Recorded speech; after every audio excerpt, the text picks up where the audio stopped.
Igreja Batista Novo Horizonte. Um novo horizonte com Jesus em sua vida. Mensagens do coração de Deus para o seu coração. Momentos com Jesus.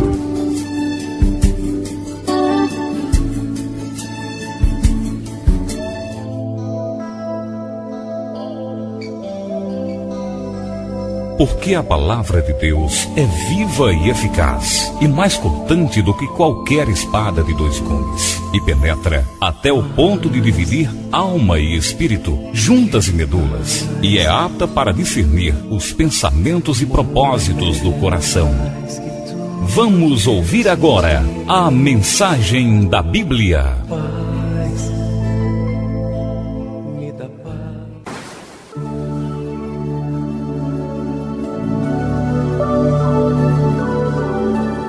Esperar e confiar. Eu convido a amada igreja a abrir suas Bíblias no Evangelho segundo escreveu Lucas, no capítulo 2, os versos, nós vamos ler todo o texto agora, para entender todo o contexto. Lucas 2, do 21 ao 38. Lucas, capítulo 2, do 21 ao 38. Podemos ler? Amém? Assim nos diz na santa e gloriosa palavra do Senhor. Completados 8 dias para ser circuncidado o menino, deram-lhe o nome de Jesus, como lhe chamara o anjo antes de ser concebido. Passados os dias da purificação deles, segundo a lei de Moisés, levaram-no a Jerusalém para o apresentarem ao Senhor, conforme o que está escrito na lei do Senhor.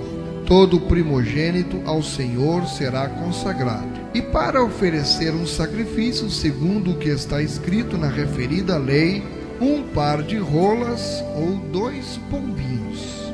Havia em Jerusalém um homem chamado Simeão, homem este justo e piedoso, que esperava a consolação de Israel.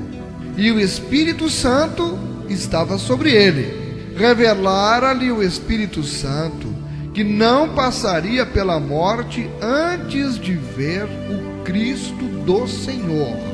Movido pelo Espírito, foi ao templo. E quando os pais trouxeram o menino Jesus para fazerem com ele o que a lei ordenava, Simeão o tomou nos braços e louvou a Deus, dizendo: Agora, Senhor, podes despedir em paz o teu servo, segundo a tua palavra, porque os meus olhos já viram a tua salvação, a qual preparaste diante de todos os povos, luz para a revelação aos gentios e para a glória do teu povo de Israel. E estavam o pai e a mãe do menino admirados do que dele se dizia. Simeão os abençoou e disse a Maria, mãe do menino: Eis que este menino está destinado tanto para a ruína como para levantamento de muitos em Israel e para ser alvo de contradição. Também uma espada traspassará a tua própria alma, para que se manifestem os pensamentos de muitos corações. No 36, havia uma profetisa chamada Ana, filha de Fanuel, da tribo de Aser, avançada em dias, que vivera com seu marido 7 anos, desde que se casara, e que era viúva de 84 anos. Esta não deixava o templo, mas adorava noite e dia em jejuns e orações. E chegando naquela hora, dava graças a Deus e falava a respeito do menino a todos os que esperavam a redenção de Jerusalém.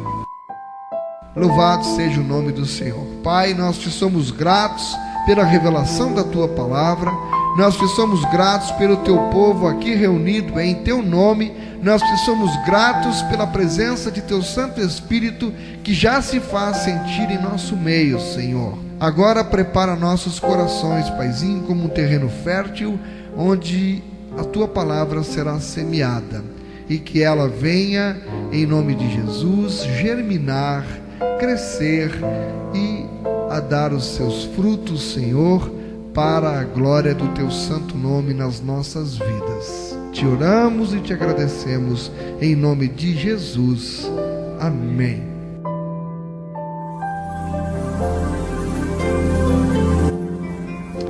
Esperar e confiar. Bem, nós vimos aqui um texto um tanto quanto extenso, mas eu optei por ler todo o texto para que a gente já entendesse logo de início o que é que estava se passando, o contexto. O que aconteceu aqui? Jesus, ainda novinho, cumpria a lei vigente até então, que mandava que circuncidasse o menino e que ele fosse apresentado no templo ao Senhor. Nós encontramos no templo dois personagens interessantes, que chama muito a minha atenção. O Simeão, que isso aqui foi quando Jesus ainda era pequenininho. Nós fomos ter a presença efetiva e permanente do Espírito Santo lá depois da morte e ressurreição, no Pentecoste. Mas você observa que aqui este homem, Simeão, a Bíblia diz que o Espírito Santo estava sobre ele. O Espírito Santo estava sobre ele. No verso 25, havia em Jerusalém um homem chamado Simeão, homem este justo e piedoso, que esperava a consolação de Israel. E o Espírito Santo estava sobre ele, e revelara-lhe o Espírito Santo que não passaria pela morte antes de ver o Cristo do Senhor. Movido pelo Espírito, foi ao templo. Veja que interessante, este homem aqui já tinha o Espírito Santo sobre si e estava agindo direitinho, exatamente conforme o que o Espírito estava lhe orientando. E eu desperto a atenção da amada igreja para uma frase que tem aqui nesse texto, no verso 25, acompanha aí. Homem este, justo e piedoso, que esperava o quê? A consolação de Israel. O que era a consolação de Israel? É o Messias prometido.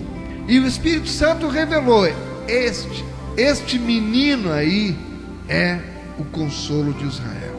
Este menino é o que Deus prometeu. Ele é a esperança, ele é a salvação, não só para Israel, como ele diz, também aos gentios. Ele já colocou aqui, também chamou muito a minha atenção nesse texto. Deus havia feito uma promessa de que ele não morreria sem ver aquela criança, e Deus cumpriu a sua promessa na vida de Simeão. Nós vamos encontrar um outro personagem, uma mulher de 84 anos, a profetisa Ana, que também estava no templo. Ela chegou no momento em que o menino estava sendo apresentado. Dois personagens, e eu desperto agora a sua atenção para outra frase que está aqui no versículo 38, para a gente comparar com a outra que eu despertei a atenção da igreja para a frase do consolo de Israel. E agora a profetisa Ana diz: e chegando naquela hora, dava graças a Deus e falava a respeito do menino a todos os que esperavam a redenção de Jerusalém. A redenção. O consolo de Israel, redenção de Jerusalém, é a mesma coisa. A todos que esperavam, em outras palavras, a vinda do Messias. Uma das maiores dificuldades que eu tenho na minha vida é de esperar. Eu não sei quanto a você, se você que é casado, se você tem essa paciência para esperar a mulher se arrumar, a filha se arrumar, a filha se pentear, a filha fazer a prancha, botar o vestido e a se escolher qual é a sandália, e a hora vai passando. Eu fico agoniado, eu não tenho paciência para esperar. Eu não gosto de esperar. Você gosta de esperar? E esperar é uma dessas palavras que me apavora. Esperar me angustia, rouba minha paz. Na verdade, paciência é uma virtude hoje que está em extinção. Não sei se você concorda comigo. Nós vivemos hoje numa era que ninguém gosta mais de esperar praticamente. A maioria das pessoas tem uma verdadeira repulsa da espera.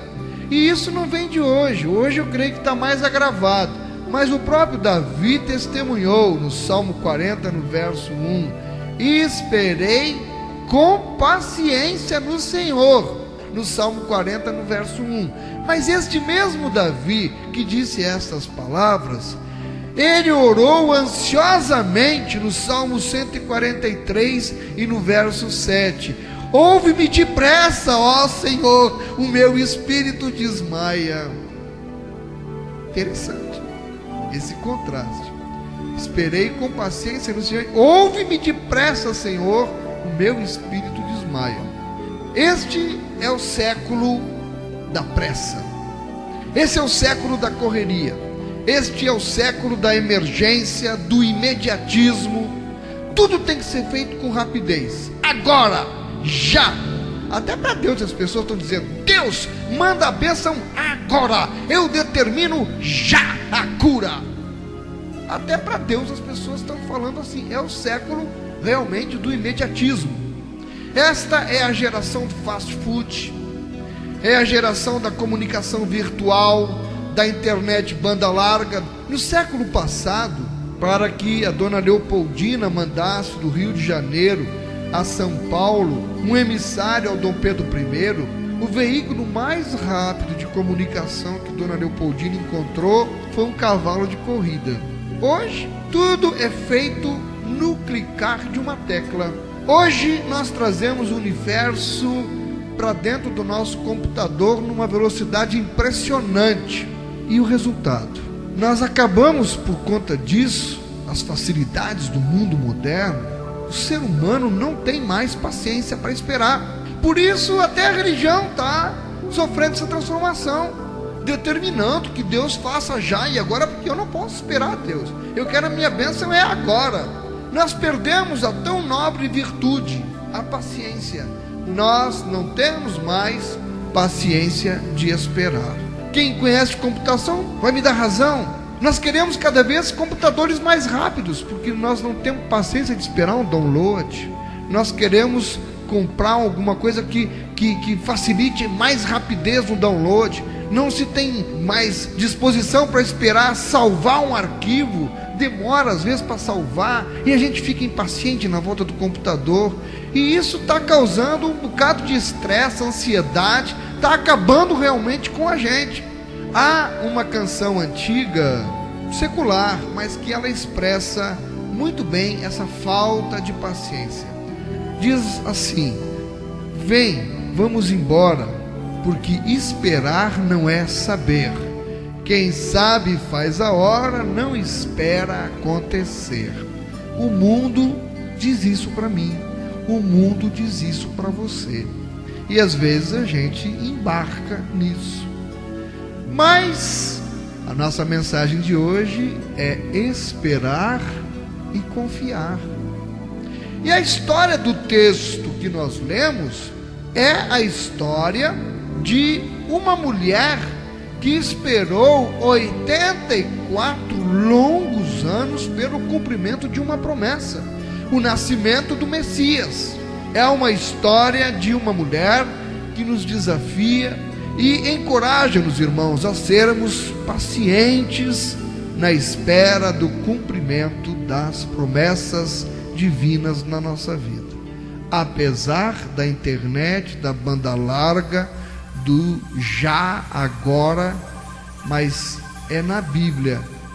Com esta história, nesta noite nós vamos aprender. Lucas 2, 36 ao 38. Vamos relembrar.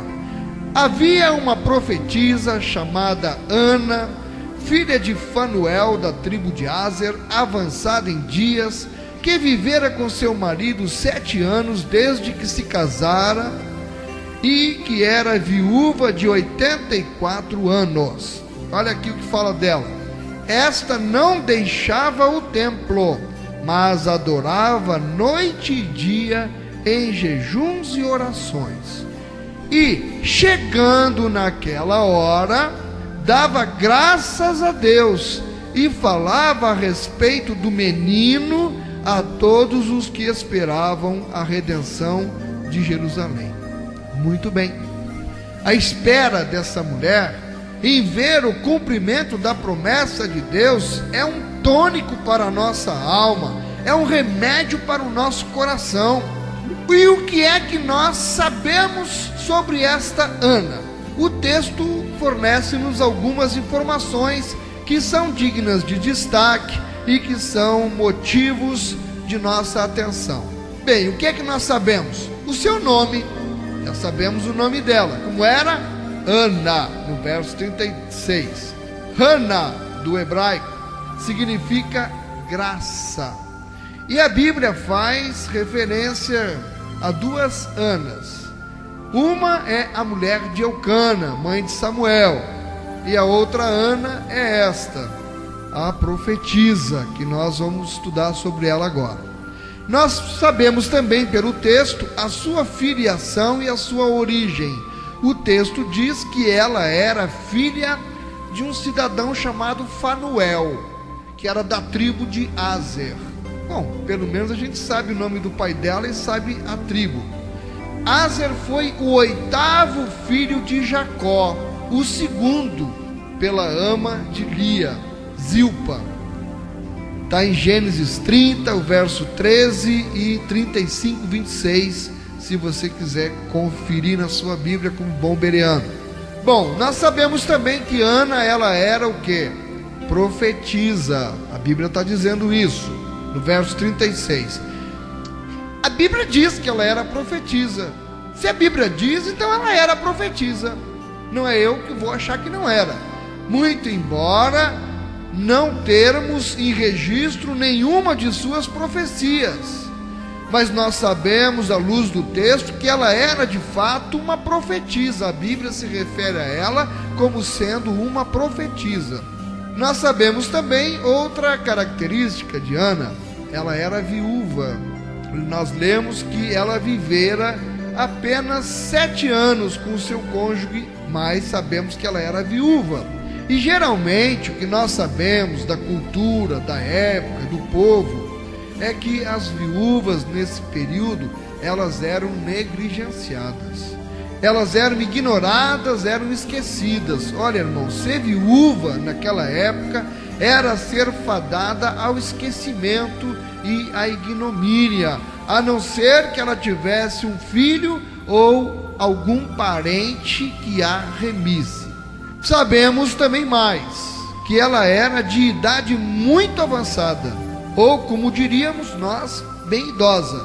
Os anos haviam se passado e ela agora contabilizava 84 aniversários. Ela era uma mulher piedosa. O versículo 37 diz que ela não deixava o templo, servindo a Deus dia e noite com jejuns e orações. Que característica impressionante. Bom, a viúva, com 84 anos, ela então resolveu dedicar a sua vida à obra, ao templo, a Deus. A expressão que ela não deixava o templo é preciso ser bem compreendida por nós. Significa o quê? Que ela atendia regularmente a tudo que acontecia no templo. Ela não perdia nenhum trabalho. Senão vai dizer que ela não deixava o templo, então essa mulher vivia lá dentro, morava no templo? Não. Algumas pessoas até acham que ela morava dentro do templo. Não. Vamos entender direitinho o que a Bíblia está dizendo. Ana, na verdade, não perdia um culto, não perdia um trabalho. Ela não deixava o templo para ficar em casa. Ela não perdia um trabalho. E vamos ver a sua atitude em relação a Jesus quando ela viu o Senhor. Nós lemos sobre Ana no versículo 38 que: e chegando naquela hora. Que hora era essa? Era a hora em que Jesus estava sendo apresentado no templo. Ela foi chegando. Momento em que Simeão cuidadosamente toma em seus braços aquela criança que estava com um pouco mais de 8 dias. E diz a palavra que ela dava graças a Deus e falava a respeito do menino a todos os que esperavam a redenção de Jerusalém. Ela sabia quem era aquela criança. Certamente o Espírito de Deus também revelou a ela. Ela era uma profetisa para ela que vivia no templo. Quantas crianças ela viu sendo apresentadas, mas esse aqui era especial. Esse era o mestre, e ela sentiu em seu coração. E eu vejo assim que a alegria maior dela, que já estava com 84 anos, da mesma forma que foi a alegria de Simeão, é o cumprimento da promessa. Eles viram o Messias antes de morrer. Estavam em idade avançada, mas viram. Deus revelou quem era. Porque quando ela dizia a todos, falava a respeito do menino a todos que esperavam a redenção de Jerusalém, ela está dizendo, é esse aqui. Ela deve ter saído feliz da vida, contando para as pessoas. Ela está convencida de que o menino é deveras o Messias. E eu fico imaginando que emoção.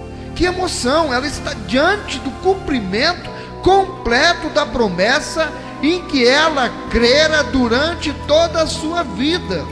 O grande sonho se tornara então realidade, e a espera havia chegado ao fim. Cheia de gratidão, imediatamente ela expressa o seu agradecimento a Deus, e terminada a sua oração, ela começa a falar a todos aqueles que esperavam igualmente e com solicitude a redenção de Jerusalém, ou seja, o que diz no verso 25, que eu despertei a sua atenção, a consolação de Israel. O que é que nós podemos agora aprender com a história de Ana? A história de Ana, ela nos ensina algumas verdades que têm um valor grandioso para nós. Há aqui alguns princípios que nós devemos nos lembrar sempre. Primeiro princípio: Deus não busca heróis. Deus busca pessoas disponíveis. Deus está procurando não heróis que queiram aparecer, que façam grandes prodígios, sinais e maravilhas. Deus está à procura não de heróis, mas de pessoas disponíveis. O versículo 37 diz que ela não deixava o templo, servindo a Deus dia e noite com jejuns e orações. Ela estava disponível para a obra, irmãos. Ela encontrou tempo para estar disponível a Deus. Quem era Ana? Ana não era nenhuma heroína como foi Joana d'Arc. Ana não fazia parte sequer da elite sacerdotal de Israel. Não aparece na sua genealogia, como nós vimos aqui, nenhum rei, nenhum rabino, nenhum figurão. Até o seu pai, Fanuel, é um personagem desconhecido na história. A tribo a qual ela descendia era uma das tribos tidas como perdidas. Ela era viúva, ela era pobre e já era avançada em idade. O seu nome é citado uma única vez no versículo 36 e nunca mais se ouviu falar dela. O seu nome não é citado nos livros de história, não é citado nos livros de crônicas, não é citado nos livros de literatura. Nunca fizeram um monumento, um memorial em sua honra. Não há nenhum interesse de qualquer arqueólogo moderno de encontrar o túmulo de Ana. Este aqui é o túmulo de Ana. Não tem. No entanto, diz o texto bíblico que ela era profetisa. Ana Então ela tem um dom. Ana, ela tem um chamado. Ana tem uma vocação. Ela não era heroína, ela era uma profetisa do Deus de Israel. Ela era porta-voz do próprio Deus. Apesar de ser uma mulher sem cacife, sem histórias de heroísmos, Deus a escolheu, irmãos. Ao contrário do que se possa pensar, Ana não era uma fanática inconsequente ou uma ratazana de sacristia. Ana era uma mulher disponível que decidiu investir os últimos anos de sua vida servindo aos propósitos de Deus. Nós estamos vivendo hoje a glorificação do forte.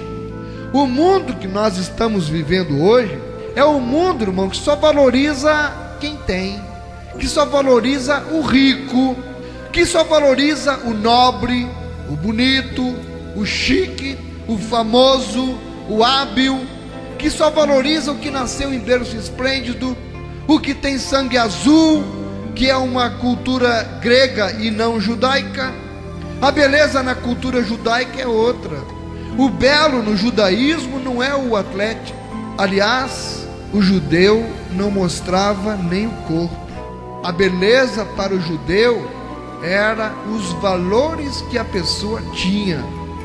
No ancião eram as cãs brancas. O nosso mundo de hoje tem pouco espaço para os fracos, tem pouco espaço para os pequenos. O nosso sistema de empreendimento centrados no êxito, ele é ideal para os bem-sucedidos, para os ganhadores, para os grandes, para os heróis.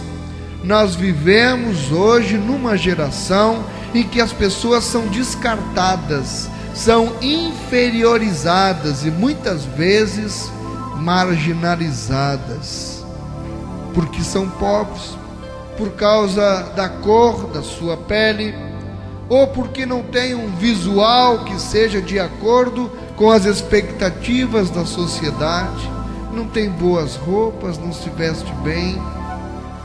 Com isso, eu aprendo algo maravilhoso na ótica de Deus. É por isso que esse nosso Deus é um Deus tão maravilhoso. Eu aprendo que Deus, ele não busca heróis nem heroínas sob o ponto de vista do homem. Deus busca gente disponível. Por quê? Porque Deus, ele está procurando pessoas disponíveis e sempre vai ter um lugar especial para os pequenos. Aleluia. E olha, irmão, no seu livro, no livro de Deus, que é a Bíblia, os últimos se tornam os primeiros, e até mesmo o perdedor recebe mérito. O processo seletivo de Deus é totalmente o contrário do processo seletivo usado pelos homens. Deus é alguém que não enxerga o mundo como o mundo enxerga as pessoas. É o que nós lemos em 1 Coríntios, capítulo 1, os versos do 25 ao 29. Porque a loucura de Deus é mais sábia do que os homens, e a fraqueza de Deus é mais forte do que os homens. Irmãos, reparais, pois, na vossa vocação, visto que não foram chamados muitos sábios, segundo a carne, nem muitos poderosos, nem muitos de nobre nascimento. Oh, aleluia! Pelo contrário, Deus escolheu as coisas loucas do mundo para envergonhar os sábios, e escolheu as coisas fracas do mundo para envergonhar os fortes. E Deus escolheu as coisas humildes do mundo, as desprezadas e aquelas que não são, para reduzir a nada as que são, a fim de que ninguém se vanglorie na presença de Deus. Eu pergunto, que Que heroísmo há em ser um jovem pastor de ovelhas? Nenhum. Mas Deus, Ele escolheu, aleluia, Davi para ser o rei de uma grande nação. Que esplendor existe em ser vaqueiro e agricultor num lugar obscuro e desconhecido chamado Tecoa? Nenhum. Mas Deus escolheu Amós para ser profeta no reino do norte. Que honra há em morar numa pequena cidade chamada Tisbé, uma cidadezinha inexpressiva no município de Gileade? Nenhum, não é? Mas foi de lá, daquele lugar perdido e desconhecido, que Deus chamou e buscou Elias, sem títulos, sem diplomas, sem referência alguma, aleluia, sem projeção social, mas Deus chamou ele e vocacionou para ser um profeta e dar um golpe no orgulho dos que se achavam poderosos. Que heroísmo há em ser um pescador rude e analfabeto? Nenhum. Mas Deus buscou, sabe quantos no meio dos pescadores? Pedro, seu irmão André, João e seu irmão Tiago. 4 pescadores rudes e analfabetos. Para quê? Para torná-los pregadores da sua palavra. Irmãos, alguns de nós jamais seríamos escolhidos para coisa alguma. Alguns de nós jamais seríamos selecionados para nada. Você não nasceu em berço de ouro, não corre nas suas veias sangue azul, você não tem um grande nome, mas é exatamente pessoas desta estirpe que Deus escolhe, que Deus chama, que Deus vocaciona e que Deus usa em suas mãos para a glória do nome dEle. Pessoas como eu, pessoas como você, basta que estejamos disponíveis. Na verdade, Deus não precisa de nenhum showman, Deus não precisa de nenhuma estrela para fazer a sua obra. Deus conta com pessoas disponíveis. Geralmente nós acreditamos que quanto mais publicidade, quanto mais relações públicas, quanto mais marketing, melhor o desempenho. Os mais citados, os mais requisitados, os mais reconhecidos, os mais comentados são, em nossa opinião, os mais usados por Deus. Mas isso não é verdade, irmão. Quanto menos citados, mais conhecidos serão de Deus. Creio que quando comparecermos diante do tribunal de Deus, nós descobriremos que os grandes heróis da fé foram homens e mulheres dos quais nós nunca ouvimos falar. Talvez aquele irmão ou aquela irmã que é o mais humilde dentro da sua igreja, e você não dava menor valor para aquela pessoa.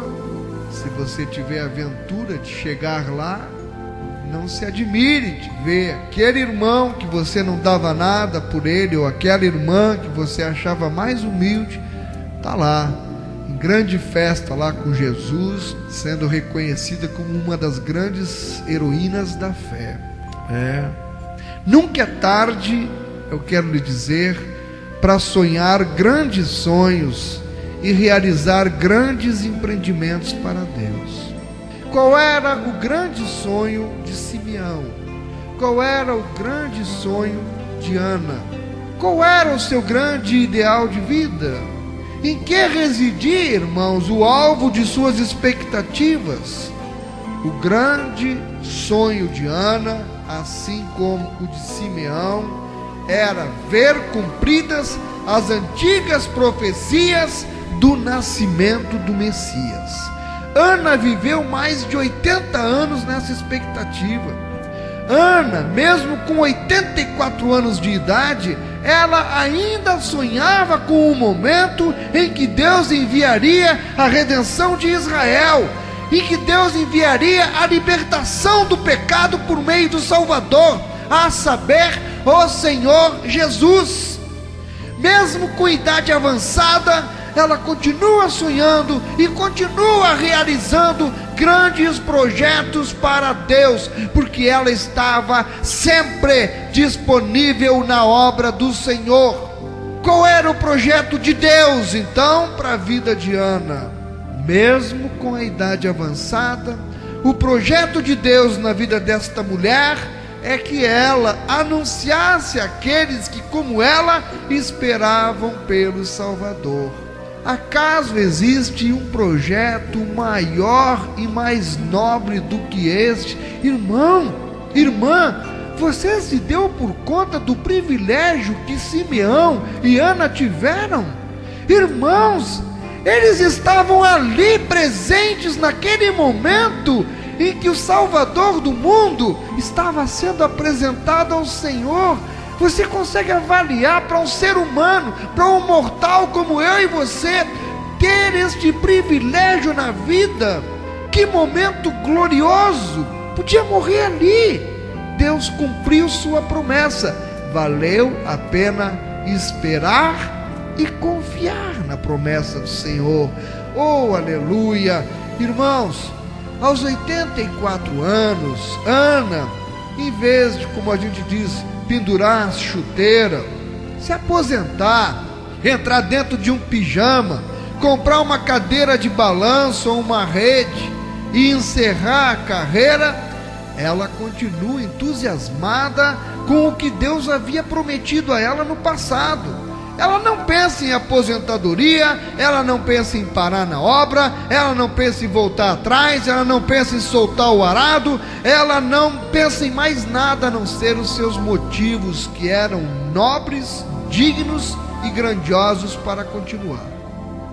Deixa-me dizer a você, para você que está pensando em olhar para trás, para você que está pensando em tirar a mão do arado, ou para você que já pendurou as harpas nos salgueiros, para você que está me ouvindo e quem sabe já sepultou os seus sonhos mais legítimos na cova do tempo, na cova do esquecimento.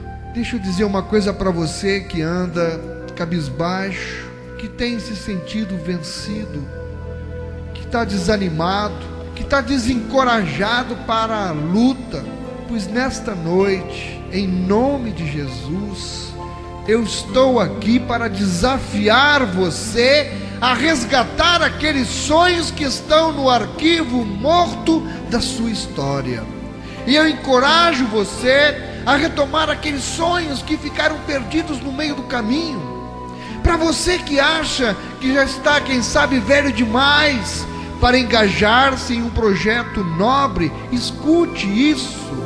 Moisés começou seu ministério aos 80 anos, irmão. Foi aos 75 anos que Abraão recebeu de Deus o maior desafio da sua vida, ser pai de uma grande nação. Caleb, aos 85 anos de idade, ainda tinha sonhos latentes na sua alma. Ele disse: aqui estou hoje, com 85 anos de idade, ainda estou tão forte como no dia em que Moisés me enviou. Tenho agora tanto vigor para ir à guerra como tinha naquela época. Quer conferir? Josué 14, versos 10 e 11, quando ele recebeu Hebrom por herança. Winston Churchill tornou-se primeiro-ministro da Inglaterra aos 70 anos, irmão. E foi ele quem livrou a Inglaterra das mãos de Hitler. Alguém já disse que a vida começa aos 40. Então, o jogo não acabou. Talvez tenha terminado apenas o primeiro tempo, mas ainda tem o segundo tempo, e se Deus quiser te dar uma prorrogação. O jogo não acabou. Eu quero dizer então a você: coragem, levante a cabeça, o jogo ainda não acabou, você ainda tem o segundo tempo. Então volte ao campo, lute e vença. Há uma estreita relação entre a constância e o cumprimento das promessas de Deus.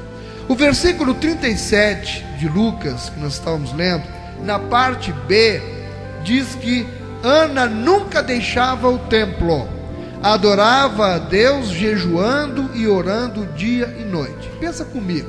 Em outras palavras, ela constantemente estava no templo, constantemente adorava a Deus, constantemente orava, constantemente jejuava. A palavra constantemente, ela vem da palavra constância, que é antônima de inconstância. Bom, isso nos faz afirmar convictamente que existe uma relação entre a constância e o cumprimento das promessas de Deus. Perseverança, há uma ligação, constância, perseverança e as promessas de Deus. Durante muitos anos, Ana esperou com paciência e perseverança o cumprimento da promessa, o nascimento do Messias. Alguém corretamente afirmou que toda promessa de Deus passa pelo teste do tempo. Toda a promessa de Deus passa pelo teste do tempo. Por quê? Porque o tempo, ele revela, de um lado, os medíocres, mas o tempo, por outro lado, também descobre os nobres. A constância, ela é a rainha de todas as virtudes, porque só quem a possui é que consegue terminar os projetos, é quem consegue realizar sonhos, quem consegue efetivar metas e quem consegue alcançar as promessas de Deus. Ana, em vez de olhar para as circunstâncias da idade, do cansaço, da velhice, quem sabe da distância da casa dela para o templo, ela fita os olhos nas promessas. O tempo, na verdade, era o seu maior inimigo. Ele era o maior de todos os seus inimigos. Ele, o tempo, estava conspirando contra a promessa de Deus. Mas, a despeito do tempo, Ana continua inabalável, orando, jejuando, adorando a Deus e esperando ansiosamente pelo cumprimento da promessa. Talvez, enquanto você me ouve, esteja com o seu coração angustiado. Eu não sei. Você é quem sabe, Deus sabe todas as coisas.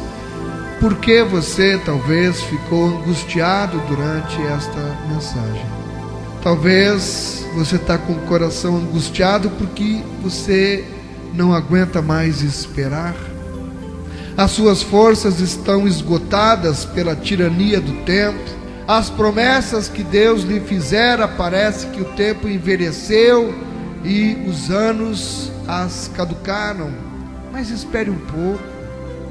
Enquanto Deus for Deus, como sempre será, nenhuma das suas promessas cairão por terra. Mas lembre-se, existe uma estreita relação entre o tempo e o cumprimento das promessas.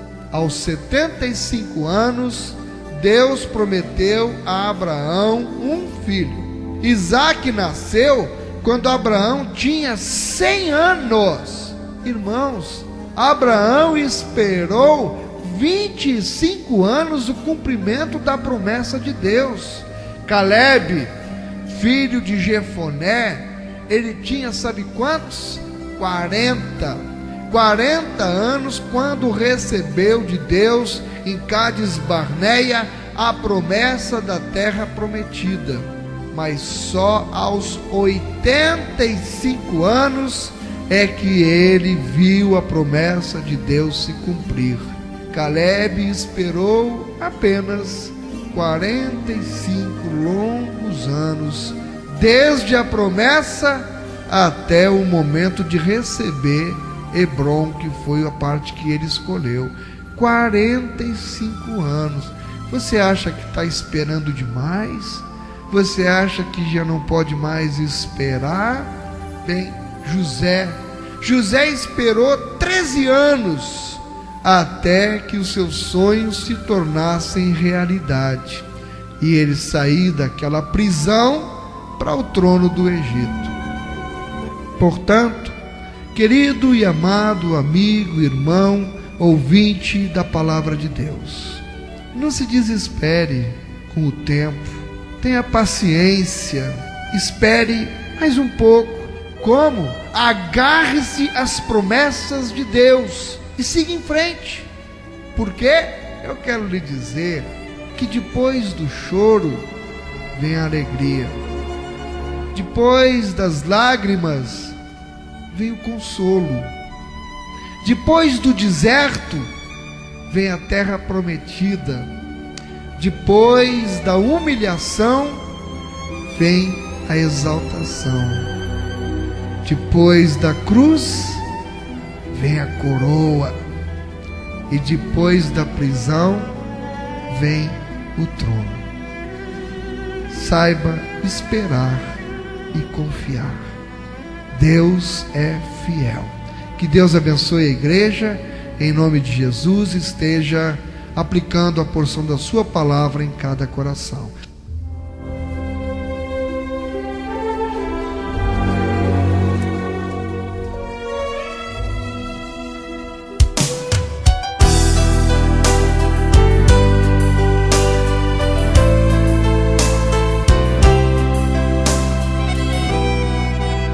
Programa Momentos com Jesus.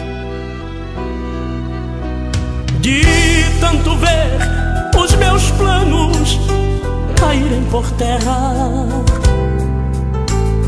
de tanto ver os meus sonhos, qual vento que passa se afasta de mim, fico às vezes perdido na fúria da guerra. Mas uma voz tão suave eu ouço pertinho falando assim: é melhor esperar em Deus, é melhor esperar no Senhor.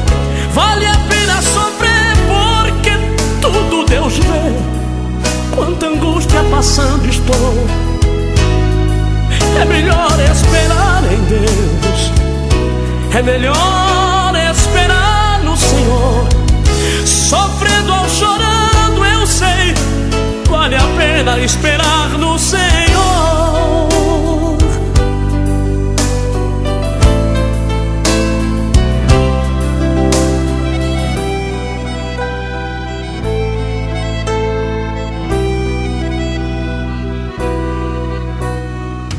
De tanto ouvir o gemido de quem chora tanto,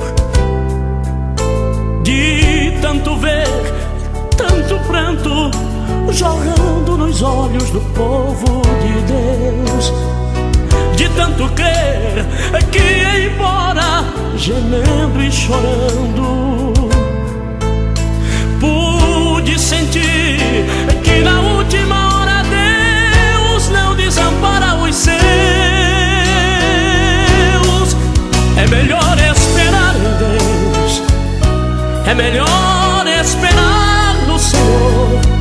Vale a pena sofrer porque tudo Deus vê. Quanta angústia passando estou, é melhor esperar em Deus, é melhor esperar no Senhor. Sofrendo ou chorando, eu sei, vale a pena esperar no Senhor.